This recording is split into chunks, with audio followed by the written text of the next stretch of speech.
Kalau ingin sukses beraktivitas, kalau ingin mendapatkan kebahagiaan dan kesuksesan dalam setiap aktivitas kita, mesti kita luangkan bagian waktu beraktivitas itu untuk waktu berevaluasi. Muhasabah dalam bahasa Arab, catat setiap pekerjaan kita, targetnya sudah sampai mana, bagaimana kemudian kita melengkapinya, kekurangannya ada di mana. Bukan hanya sebatas kita padat mengisi program, kerjakan ini, kerjakan itu. Tapi kita tidak mengerti sampai di mana capaian yang telah kita raih. Apa yang harus dievaluasi? Islam datang dengan panduan, di antara sekian kepadatan dalam beraktivitas, siapkan satu bagian untuk mengevaluasi setiap kegiatan yang kita lakukan, sehingga kegiatan terukur, capaian juga bisa didapatkan dengan sempurna, dan hasil bisa diraih sesuai dengan apa yang diharapkan. Jadi ketika datang Al-Bahili kepada Nabi SAW, terlihat padat beraktivitas sehingga berpengaruh kepada keadaannya. Ya, maka Nabi bertanya mengkonfirmasi, saudara, tolong perhatikan kalimat jawaban ini. Ketika ditanya, ternyata saking semangatnya berislam, beliau itu ingin puasa tiap hari.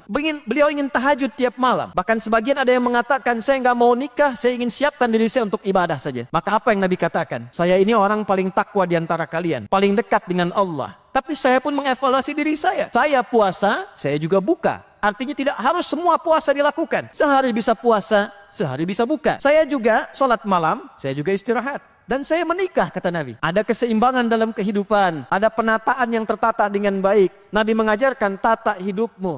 Arahkan capaianmu, pasang targetmu. Bersamaan dengan itu evaluasi dirimu. Jangan kau bebankan pada dirimu beban yang terlampau berat, sehingga dengan itu tidak tercapai tujuan, tapi lelah didapatkan.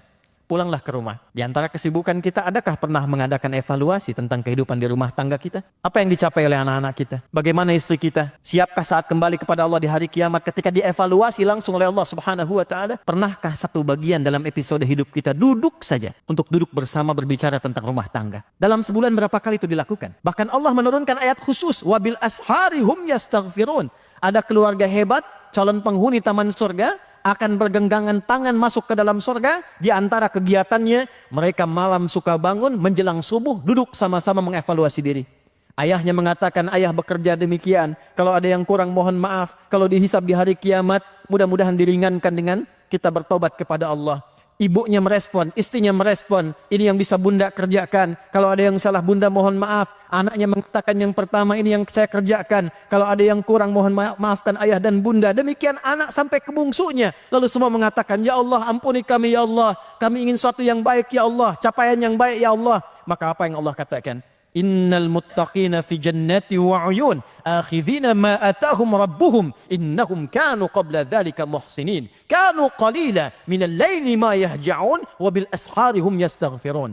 Ada role model kehidupan orang berumah tangga, dan ternyata orang-orang ini adalah orang yang kata Allah melalui jaminan kalamnya. Allah firmankan, ada orang yang akan ditempatkan di taman surga dan sekarang sedang beraktivitas di bumi. Di antara mereka adalah keluarga yang senang berevaluasi diri untuk meningkatkan keadaan rumah tangga yang lebih baik dunia dan akhiratnya. Hadirin, rumah tangga saja diatur, pekerjaan kita diatur, secara sosial kita diatur, tapi kadang-kadang manajemen ini kurang kita aplikasikan dalam kehidupan. Mari, tidak ada salahnya kita pulang ke rumah, kita evaluasi diri kita. Anda sekarang di kantor, evaluasi pekerjaan kita, sudah sampai mana capaiannya, apa yang kurang, jangan-jangan tidak berimbang antara hak dan kewajiban, dan itu akan dihisab. Haknya ingin penuh, tapi kewajibannya tidak sempurna. Jam kantor jam 8, Anda masuk jam 10, keluarnya jam 5, Anda pulang jam 4, tapi gaji ingin penuh. Itu dihisab, saudara. Itu dihisab. Ada kalanya evaluasi itu penting kita tampilkan supaya tidak didatangkan madarat lain untuk mengambil hak yang bukan milik kita. Hadirin, secara singkat sebagai penutup khutbah ini, maka jalan evaluasi itu dihadirkan oleh Allah dengan kalimat yang sangat singkat. Fala tazlimu fihinna anfusakum.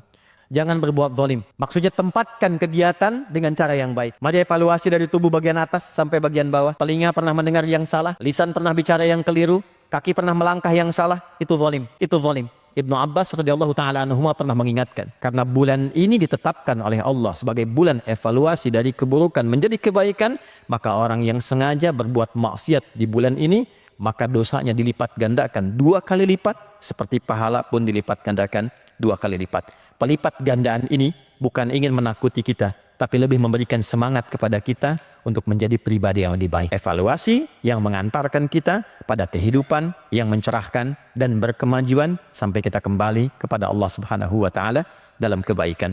hani'an wa kullu amin wa antum bi khair. Selamat kita yang terpilih masuk ke bulan Rajab ini, sementara sebagian saudara kita sudah kembali kepada Allah. Jika dengan kesempatan ini diberikan sampai Jumat ini ditegaskan belum mampu membuat kita menjadi pribadi yang lebih baik, maka berapa Jumat dan Rajab lagi yang kita butuhkan dari Allah untuk membuat kita menjadi lebih baik di hadapan Allah Subhanahu wa taala.